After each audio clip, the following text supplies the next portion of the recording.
Hey, welcome to Our Defining Moments. I'm your host, Mary McClements. In this podcast, I talk with people about the split-second moments in their lives that sent them in directions that they never expected. From the woods of Vermont to the streets of San Francisco to the Camino de Santiago in Spain, you may be astonished by the chain reactions these moments have had not only for my guests, but for those around them.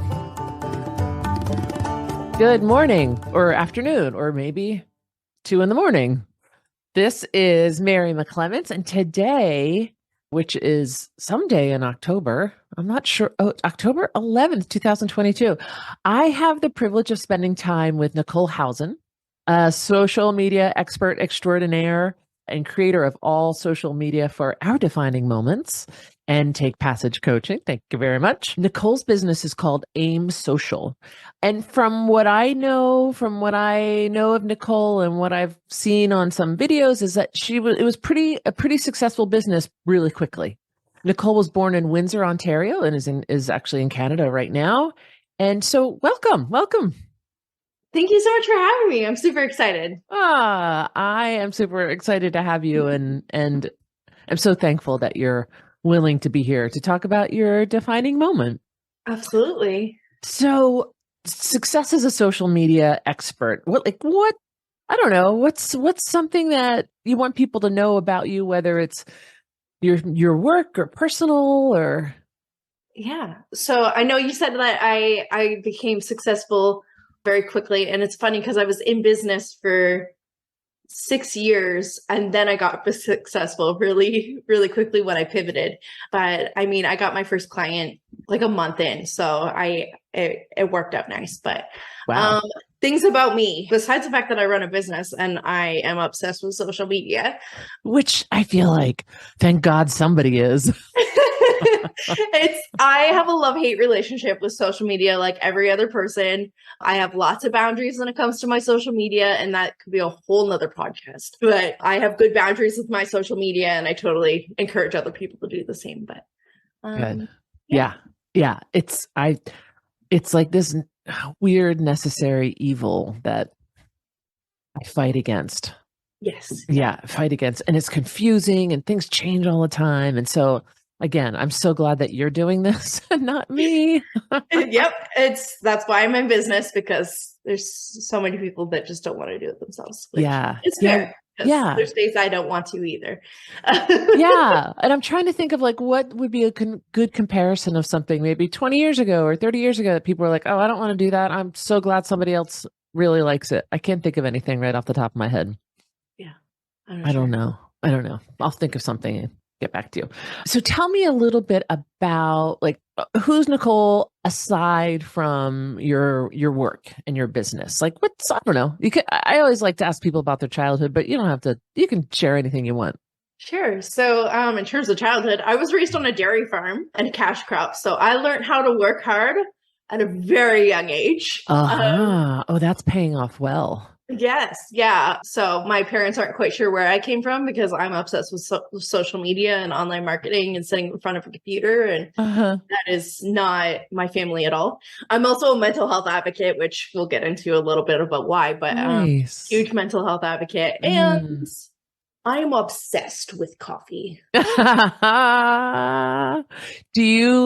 you like a connoisseur coffee maker? Like you try all the great things to make coffee now and buy the best beans and the best grinder? Or is it like, I'll just drink any kind of coffee? I am picky when I go places for coffee. I have just a plain Keurig at home. I don't have the patience. I want my coffee within 30 seconds of hitting the button. But if I go out, I'm super picky about my coffee, and like I know which espresso I want and all the things. So you're like, I can't even play the Starbucks thing. Medi latte grande with foam and hot. I don't know. Is that you? Is that the annoying person in front of me who's? Yeah, absolutely. The one that rattles off an order and you're like, what the heck? Yeah. Well, coffee's funny. You know, I was never a coffee drinker until both my kids got the stomach flu one after another when, I was a single mom, or am a single mom, and they were little, and I was like, I need something to keep myself awake. And that worked. But I was always like, whatever, coffee. And I just got back from Spain and I'm like, oh my God, I I want really good coffee all the time now. Like the coffee there is so amazing. So I Yeah. get it. I get the obsession. Yeah. So obsessed with social media, obsessed with coffee, obsessed with mental health advocacy. Three Yep. great things. Awesome. So you grew up in Windsor, Ontario on a dairy farm. Parents, I don't know, like there's where I live, there's some dairy farms left and right, you're working the land morning from sun up to sundown. And I think for some people they're like, yeah, I don't want to, as if they grow up that way as a child, whatever the situation is, when they're an adult, they're like, yep, nope, I don't need to work outside ever again. Is Yep. that you think that's kind of That's what 100% happened? me. My sister loves it. She's in the industry. We're completely different and we love each other and respect each other's jobs, but we can't relate to each other in any way. Yeah. Yeah. Yeah. Is she close in age to you? Yes, yeah, 2 years younger. Okay. Right. Okay. So I think you went to college and you were like, living a teen life and then became a young adult. And that's, from what I understand, when your defining moment or moments or multiple moments happened. You ready to share about that? Absolutely. Okay. I'm so glad that you're willing to do this.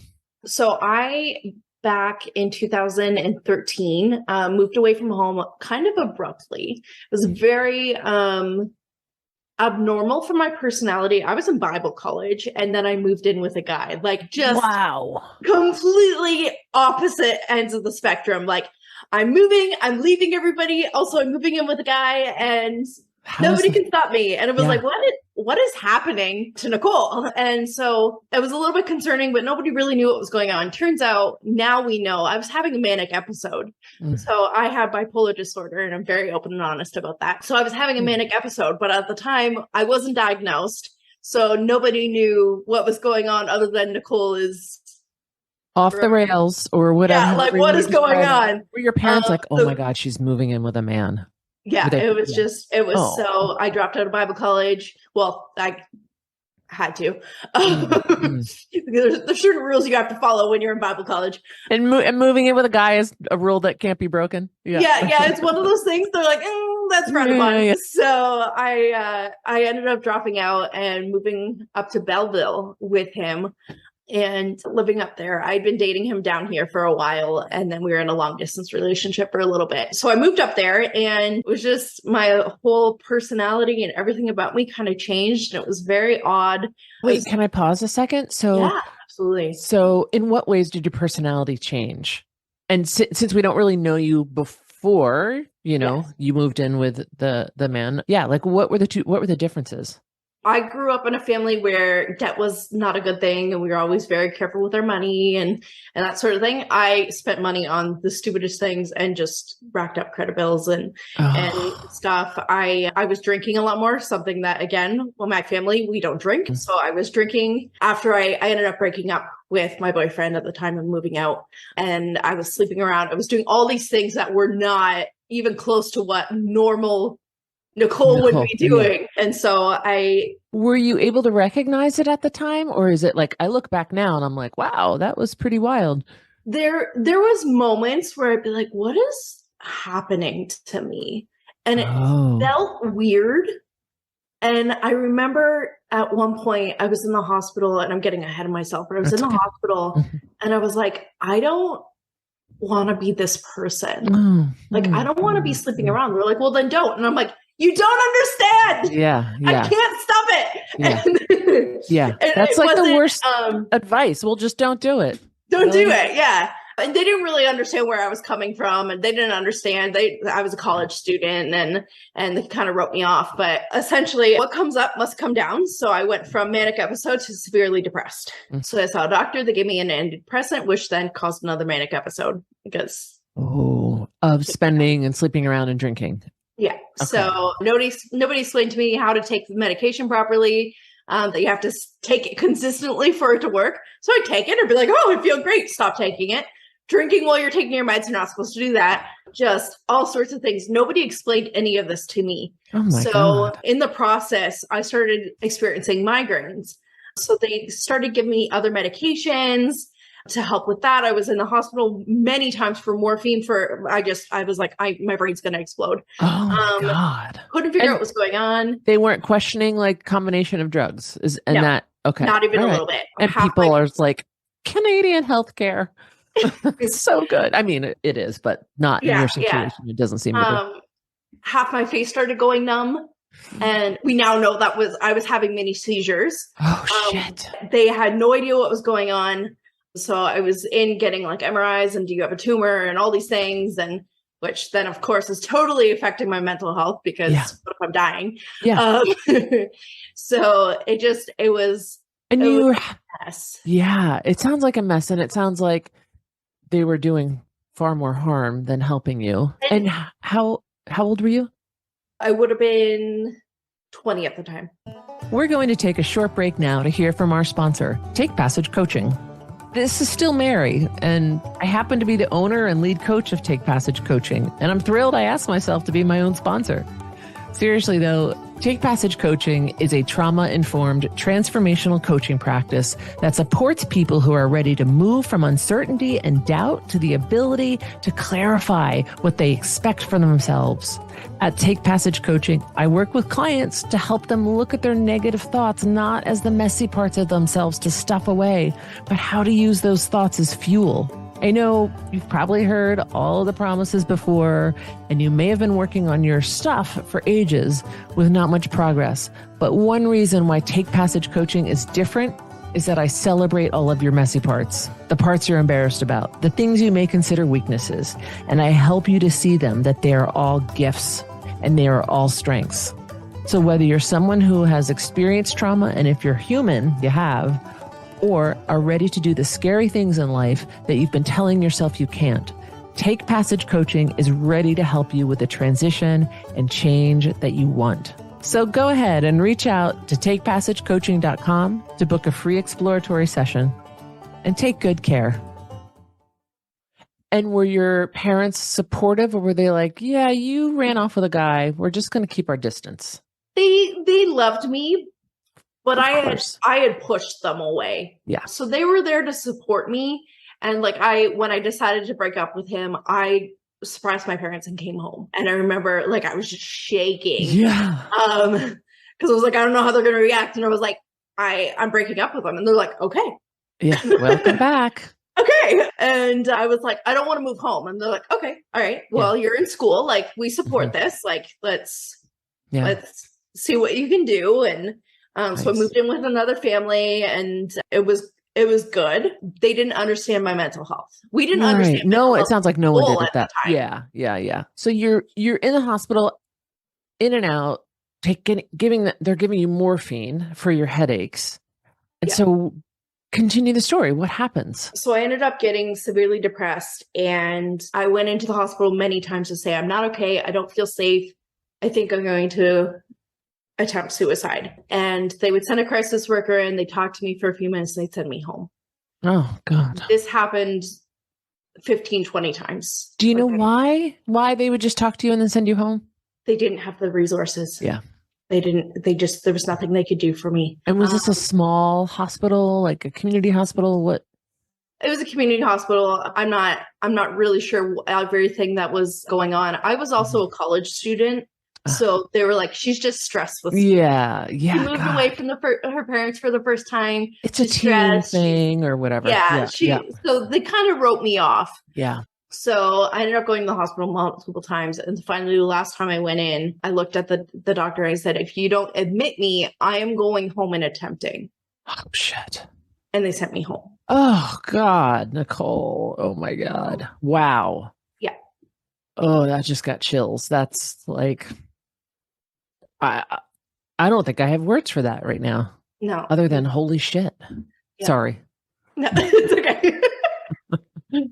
There isn't many words for that. Wow. Okay. So you go home. I go home. I not that night, but a few nights later, I attempted for the first time. And I was admitted overnight, and they sent me home the next morning.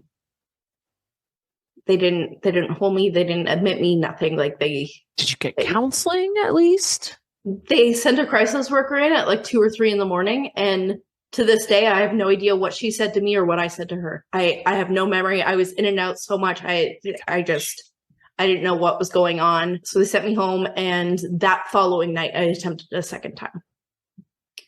So, yeah, it breaks my heart when I hear about somebody who gets to that point and they feel like their only alternative, their only option is to end their life. Yeah. And my natural curiosity wants to ask, like, what does it feel like to be in a place like that in your life, that you no longer want to live you don't want to live.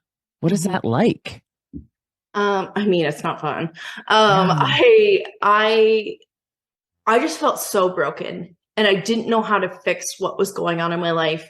I looked back and I was like, I've destroyed all my relationships. Everybody's mad at me. I just didn't know. I didn't even know how to begin to repair everything. My parents were very supportive and they loved me, but I didn't feel like I could go back home. So I couldn't begin to repair what had happened. And so I felt alone. I felt like I couldn't fix it, and there was no other alternative. Yeah. Yeah.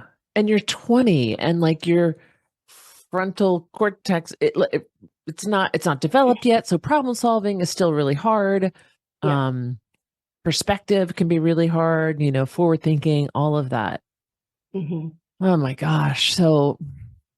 So after the second attempt, I hope someone took it seriously in the medical field. Oh gosh. They did not admit me at all. They stuck me in a waiting room. And at that point, they found out my parents were on their way. I had texted somebody and said goodbye. And so my parents got in the car. They didn't know what was happening. They didn't know where I was, but they just started driving to the hospital because they figured that's where they'd find me.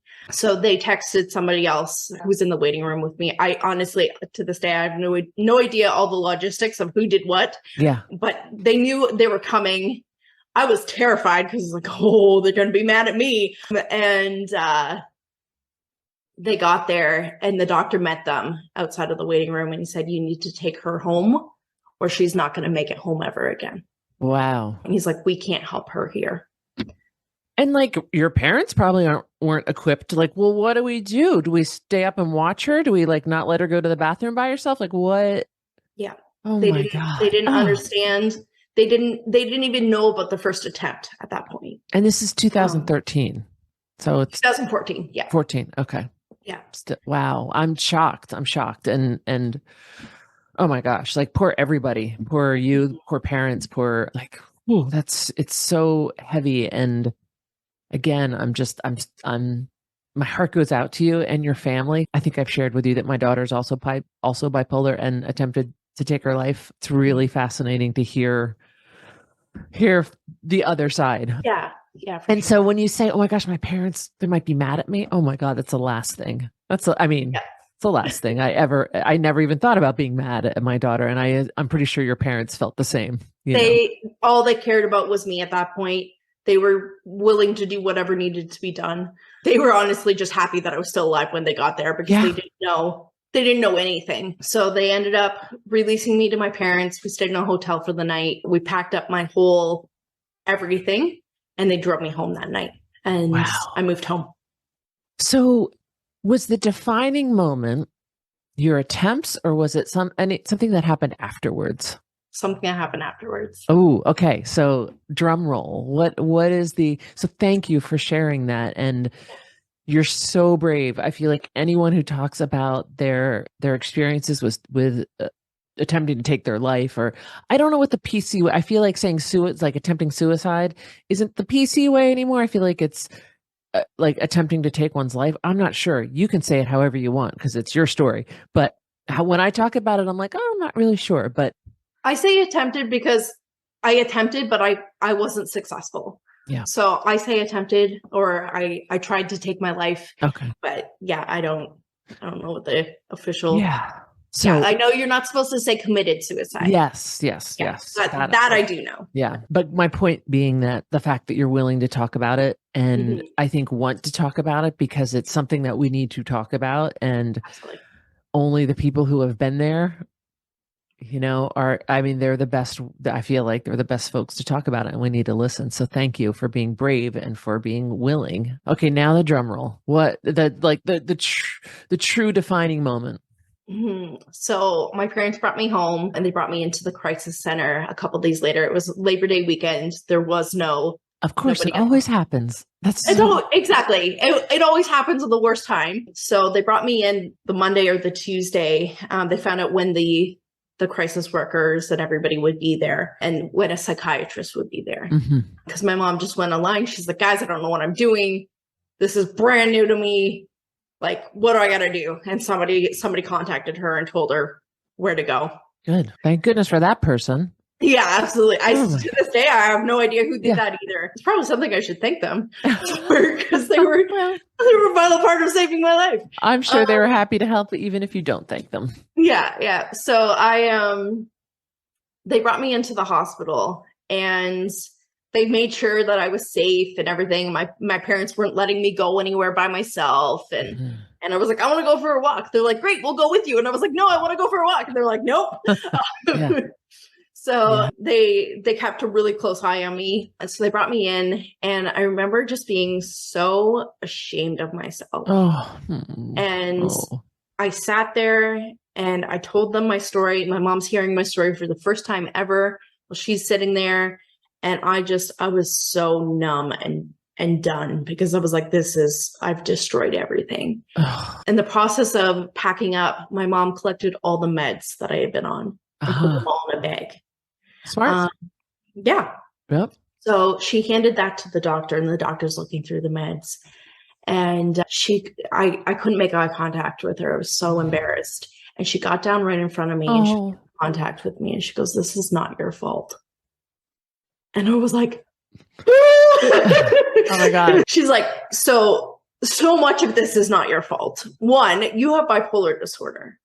This is not your fault at all. All the things that happened, this was a manic episode. This is what happened. And then she said to me, she goes, the medication in this bag would cause anybody to have a psychotic break. The fact that you were okay enough to ask for help is a miracle. And so she was like, no, absolutely not your fault. The doctor got on her knees and was like, looked you in the eye. Yeah. Got on your level and said, this is not your fault. Oh my God. Yeah. So that doctor changed everything for me. She's retired now. I saw her years later. I was in the hospital, and I was like, you won't remember me, but you diagnosed me and like changed everything for me. And she's like, oh, I'm so happy to hear that. Oh, I'm so glad you said something. She's like, I'm retiring next week. And I was like, no, people need you. Right? Don't ever retire. Oh my gosh. So she said that, and like, what I'm imagining is you just start sobbing and kind of crumple, and it's like so exhausting. I would assume. Yeah. So and so what changed after that? They got me the help I needed. They didn't admit me at the time just because my parents were able to keep me safe. They asked me if I was in danger of attempting again, and I said no. I feel safe right now. And so they didn't admit me, but they did put me into an in-person program, an outpatient program. So I had to go for 3 weeks and sit through trainings and understand what bipolar disorder was, and depression and anxiety, and what panic attack is, and that you're not going to die when you have one. All these things that they should have been doing before, to explain to me, this is why you're on these medications. This is what's wrong with you. This is what might happen. This, if these are the red flags, if you're saying this, then you should call a doctor or call 911 or whatever. Yeah. So, how unfortunate that it had to happen after. Yeah. So they got me the help that I needed, and it changed everything for me. And what did it change? I suddenly had hope in my life. They gave me this piece of paper. My mom tells this story all the time because she's so happy about it. They gave me this piece of paper with all these different resources on it, and there was a bipolar support group listed. So I was like, sweet, awesome, brilliant. I want that. So I Nice. called the number and they're like, oh, I haven't run that in years. Here's the number of the person who's run it. And I was like, oh, okay. So I called them. They're like, I haven't run it in this many years. Call this person. Oh my So by God. the fourth person, I hung up the phone, looked at my mom, and screamed, if I didn't have bipolar disorder or mental health issues, I would by now. It was like, oh my gosh, get your life together. Wow. My mom's like, that was the moment that I knew you were going to be okay, because you were so like, I'm Fiery. going to fight for this. Yeah. And then they're going to update this piece of paper for everybody else. Nice. And Or so I'm going to do it for them. yeah. So she was like, that's the moment I knew you were going to be okay. Wow. What a relief for your folks too. Yeah, you know? absolutely. Yeah. So if at the time of your attempts, or like even before, maybe Mhm. around the time, if someone could have said or done something to make you feel differently, Mhm. what might it have been? Was there anything? You know, I've been thinking about this a lot, and I honestly don't know if there's anything. The only thing that the only thing that would have helped is if somebody had heard me and actually got me the help that I needed. Mhm. And the fact that I asked so many times and they didn't help me, That's a crime. that it's so wrong. And I think honestly, and this is why I'm such a mental health advocate. And if people contact me and I'm like, okay, here's what we're going to do, and we're not going to leave until we get you the help that you need. Yeah. And I'm very passionate about it because I've lived the other side of that. Mm. So knowing that if they had heard me and taken me seriously, I think that would have changed everything. Yeah. And I mean, not to pick apart the system. I mean, I do want to kind of bash the system actually, but I will refrain. But that somebody has to ask so many times to get help, I don't think it's that uncommon. Maybe it's, more common now that somebody will ask and then eventually get help. But I don't know, almost 10 years ago, Mhm. I don't know. I think part of it was, you had mentioned this before, that it was your age, it's, college thing. And to be totally honest, when my daughter was, she was diagnosed with bipolar, and I was like, okay, let's understand this. And I always was like, well, how much of this is teen angst? How much is this is hormonal, And it's like, it's almost like you don't want to quite believe that somebody is in a place of that it's so bad that I mean, I'd never even crossed my mind with my daughter, and yeah. So not to give it somebody a break, but I do think it was probably more common back then. And that people have these lenses on of like what 20-year-olds are going through, and so it can't be that bad, I don't know. So if somebody had actually taken you seriously and listened to you, that might have been helpful. So this is a question that I did in therapy once, and it was something along the lines of if you could pretend you're sitting in front of your 20-year-old self and could say something that 20-year-old really needed to hear, what would you say to your 20-year-old self now? And this chokes me up even asking the damn question. If somebody had convinced me that mom and dad still love me and they'd come and get me, honestly, that's really, I don't know how many times I sat on the kitchen floor and cried. I just want my dad. And I didn't feel like that was an option. And knowing now that he would have dropped everything and came to get me is just, no, I'm going to cry. It's okay. Crying is welcome. I think that would have changed everything, because I asked for help so many times and didn't get the help that I needed. And to know that there was somebody in my corner, I think everybody.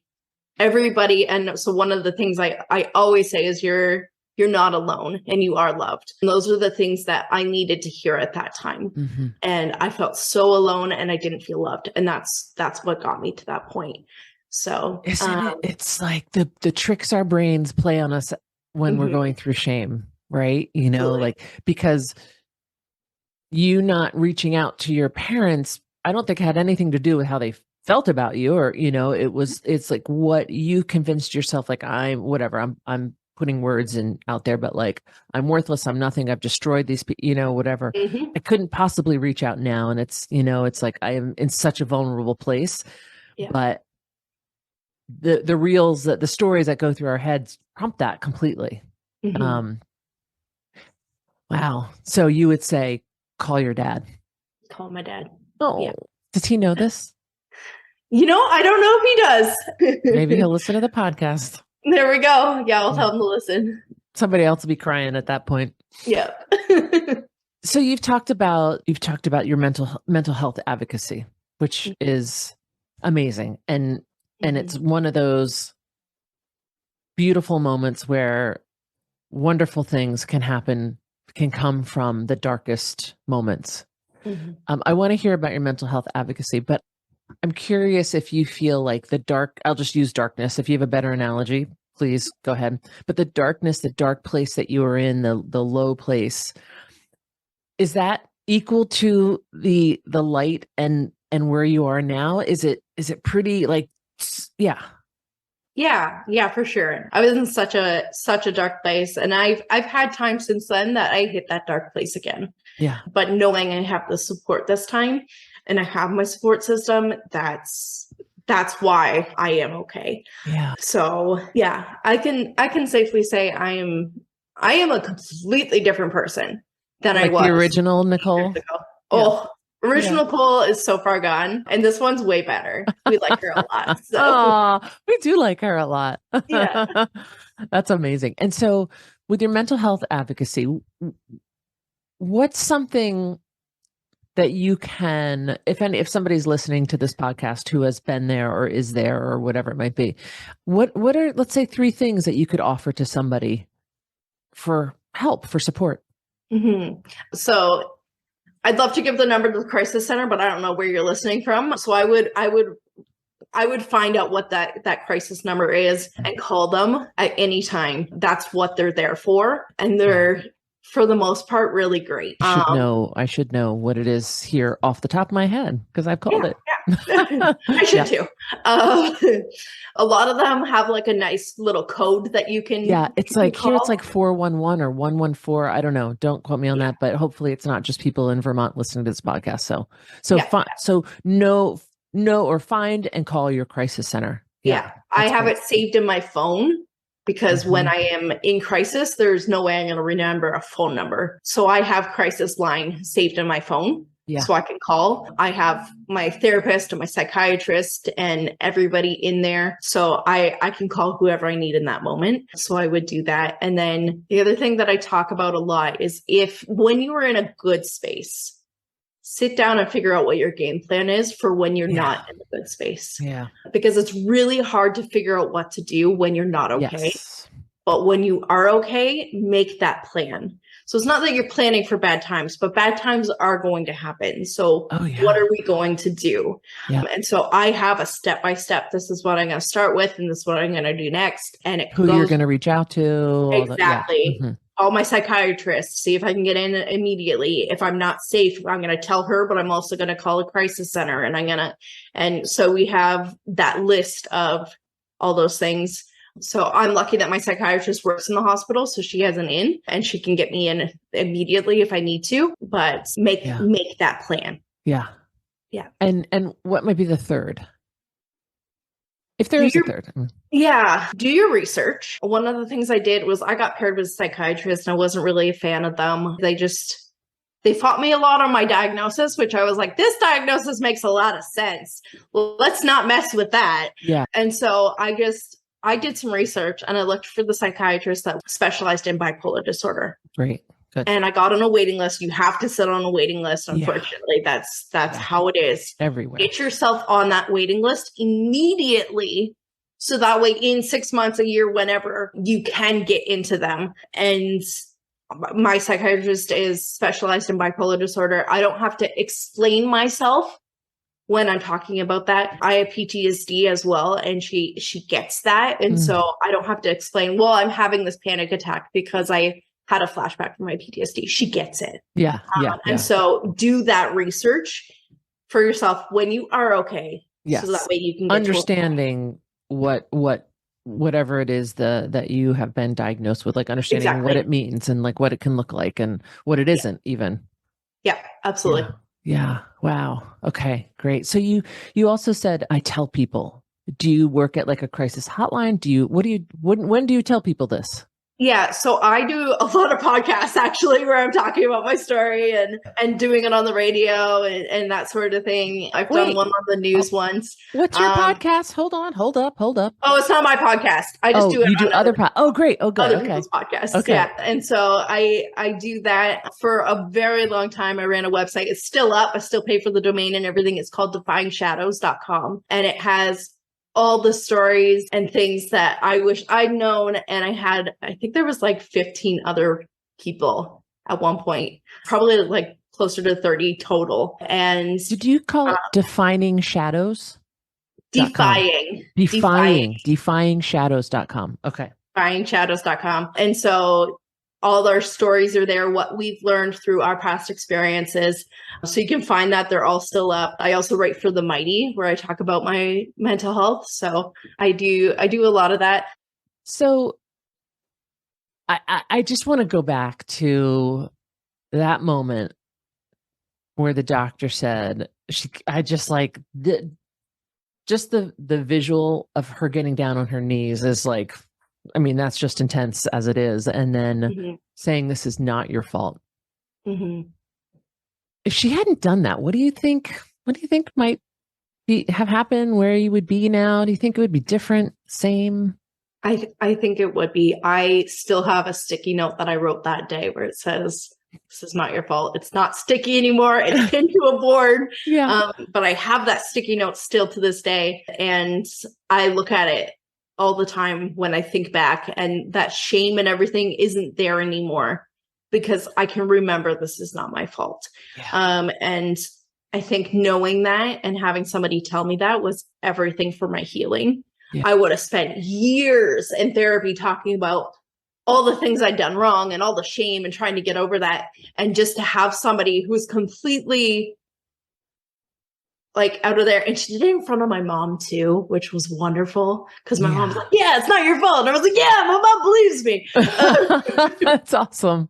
Isn't that so fascinating? Yeah. So just having that though was, it was everything. So you think that if she had said something like, "Hey, we're gonna get you better," or whatever. Yeah.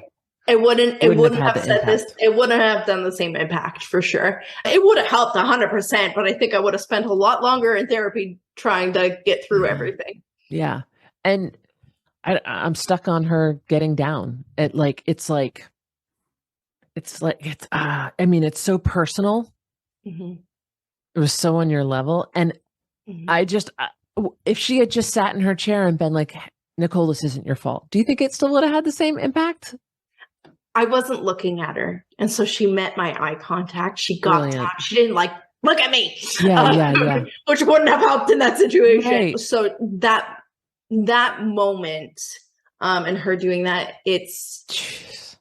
that's what made the difference. Everything she did in that moment, that's what did it. So I think that might be my biggest takeaway from this. I mean, right, that one person can make an enormous difference, but meeting somebody where they are when they're in crisis, I mean, physically and almost instantly taking away the shame that somebody like that was there for you especially after having so many people dismiss your need for help and your call for help. I mean, again, like, I'm so sorry that you got to that place. And yes, you're very loved. And we like Nicole. We like Nicole a lot. I'm sure I would love you back then too. But like, I'm so happy that you are sparkly and shiny, and you're like we can make that happen kind of person. And it's so refreshing. And any last words, departing wisdom? Just know that you're not alone and you were loved. And if worst case scenario, I love you and you are not alone because I'm here. So, and I say that so flippantly, but genuinely, I love people, and clearly it's so clear. Yeah. Yeah. You're super interested in people and like helping them be successful and just out of curiosity. Well, thank you. I'm so glad you're here. I'm so glad you're here. Thank you.